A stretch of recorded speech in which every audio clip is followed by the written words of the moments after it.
आजच्या पिढीला जीवनमूल्ये कळावी याकरिता भारतीय ज्ञान परंपरा राष्ट्रीय शैक्षणिक धोरणामध्ये आहे। राष्ट्रीय शैक्षणिक धोरणाकडे बघताना विद्यार्थ्यांच्या सर्वांगीण विकासावर भर दिला आहे। भारत देश हा ऊर्जा आणि डिजिटल परिवर्तनाच्या दिशेने जात आहे। पुण्याला संपूर्ण जगभरात वेगळी ओळख असून हे शिक्षणाचे माहेरघर असून या क्षेत्राच्या विकासात मोठा वाटा असल्याचे सावित्रीबाई फुले पुणे विद्यापीठाचे कुलगुरू डॉक्टर सुरेश गोसावी यांनी सांगितले। भारतीय शिक्षण मंडळ पश्चिम महाराष्ट्र प्रांत आणि जय गणेश शिक्षण महाविद्यालय यांच्या वतीने राष्ट्रीय शैक्षणिक धोरण 2020 द्वारे शिक्षकांच्या शिक्षणाच्या समग्र विकासासाठी भारतीय ज्ञान प्रणाली या विषयावरील पहिल्या राष्ट्रीय परिषदेचे आयोजन नरे येथील जाधवर शैक्षणिक संकुलाच्या सभागृहात करण्यात आले होते। परिषदेच्या समारोपाप्रसंगी संस्थेचे प्राचार्य डॉक्टर सुधाकर जाधवर, ॲडव्होकेट शार्दूल जाधवर, सुरेखा जाधवर यासह प्राचार्य शिक्षक उपस्थित होते। डॉक्टर गणेश चव्हाण, संतोष रुकारी, मोहन कांबळे, दत्तात्रय तापकीर आणि डॉक्टर संजय तांबट यांनी देखील पहिल्या राष्ट्रीय परिषदेत सहभाग घेत मार्गदर्शन केले। पुण्यासह विविध भागातून आलेल्या विद्यार्थ्यांनी परिषदेत सहभाग घेतला होता। ग्रुप्स ऑफ इन्स्टिट्यूट यांनी इथे आयोजित केलेलं जे 2 दिवसीय शिबिर होतं त्यासाठी भारतीय ज्ञान परंपरा या विषयावर जे शिक्षकांच्या संदर्भात शिक्षकांनी कसं शिकवायचं आणि कशा प्रकारे नॅशनल एज्युकेशन पॉलिसी समाजापर्यंत जाईल आणि भारतातील जो ठेवा आहे तो समाजापर्यंत नवीन जनरेशनपर्यंत देण्यासाठीची ही एक चांगला उपक्रम त्यांनी इथे आयोजित केलेला आहे।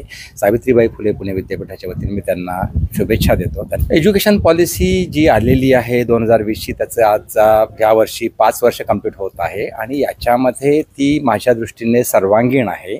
त्याच्यामध्ये विद्यार्थ्याचा विकास कसा होईल याचा पूर्णपणे विचार केलेला आहे।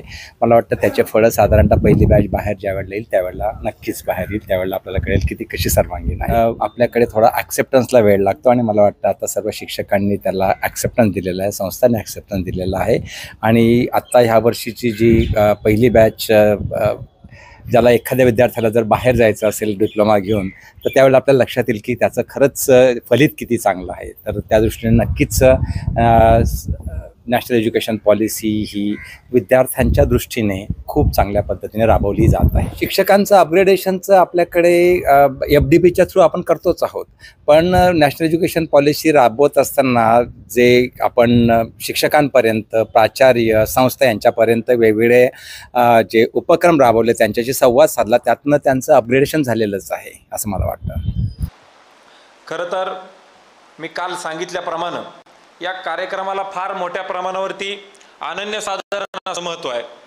मी गोसावी सर कालच उद्घाटनाच्या कार्यक्रमामध्ये सांगितलं की NCTनं अजून सांगितलेलं नाही आहे की 2 वर्षाच्या कॉलेजचं काय करायचं आहे। BEd कॉलेजच्या संदर्भामध्ये हे 2 वर्षाचे कॉलेज कोणत्या एका सिनियर कॉलेजमध्ये विलीन करायचे का या 2 वर्षाच्या कॉलेजलाच आपण BA BEd BSc BEd आणि BCom BEd मध्ये आपण कन्वर्ट करणार आहोत का या कॉलेजचं काय करायचं आहे ह्या कोणताही विचार NCTच्या पातळीवरती त्या ठिकाणी चालू असेल, परंतु संस्था पातळीवरती आणि कॉलेज पातळीवरती आम्हाला माहिती नसताना देखील या BEd कॉलेजच्या लोकांनी अशा पद्धतीची कॉन्फरन्स घेणं हे अत्यंत माझ्या वैयक्तिक संस्थाचालक म्हणून आम्हाला फार समाधानकारक त्या ठिकाणी आहे की ज्या कॉलेजचं नॅक हे गेल्या वर्षी झालं ते गेल्या वर्षी नॅक झाल्यानंतर 2-3 दुसरं जे नॅक येणार आहे 5 वर्षांनी तोपर्यंत BEd कॉलेजच राहील का नाही राहणार हे अजून माहिती नसताना सुद्धा या सगळ्या लोकांनी अत्यंत चांगल्या दर्जाचं एक कॉन्फरन्सचं आयोजन आणि नियोजन त्या ठिकाणी केलेलं आहे। मी त्याबद्दल सर्वप्रथम या समारोपाच्या कार्यक्रमामध्ये BEd कॉलेजच्या संपूर्ण स्टाफचं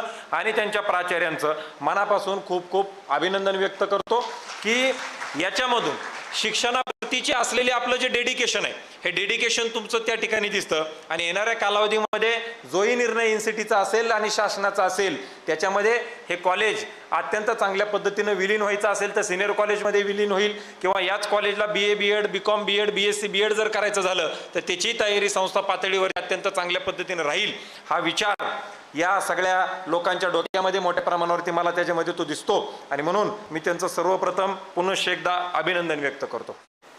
सर या ठिकाणी पोहोचले।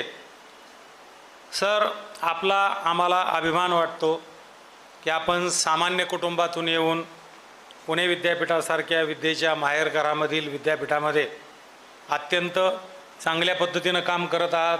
सर्वसामान्यांना ज्यामध्ये रिलीफ मिळतो त्या पद्धतीचं आपण काम करत आहात आणि आपण वेळात वेळ काढून या ठिकाणी आलात आणि मार्गदर्शन केलं.